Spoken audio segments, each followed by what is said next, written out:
काल लातूर शहरात राष्ट्रवादी काँग्रेस पक्ष आणि छावा संघटनेच्या पदाधिकाऱ्यांमध्ये थोडासा वाद निर्माण झाला.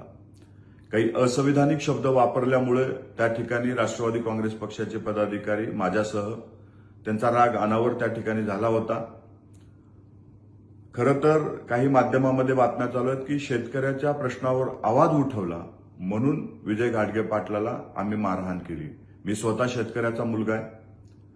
कुणी शेतकऱ्याच्या प्रश्नावर आवाज उठवेल तर त्याच्या पाठीशी उभं राहणं मी माझं कर्तव्य समजतो. परंतु त्या ठिकाणी असंविधानिक शब्द वापरला आमच्या नेतृत्वाबद्दल म्हणून आमच्याकडनं तशा पद्धतीची कृती झाली. मी त्याबद्दल दिलगिरी व्यक्त करतो आणि लवकरच या प्रकरणाबद्दल मी विजय घाडगे पाटलाची भेट घेऊन त्यांच्या मनामध्ये जे गैरसमज निर्माण झालेत ते लवकरच मी दूर करेन. एबीपी माझा, उघडा डोळे बघा नीट.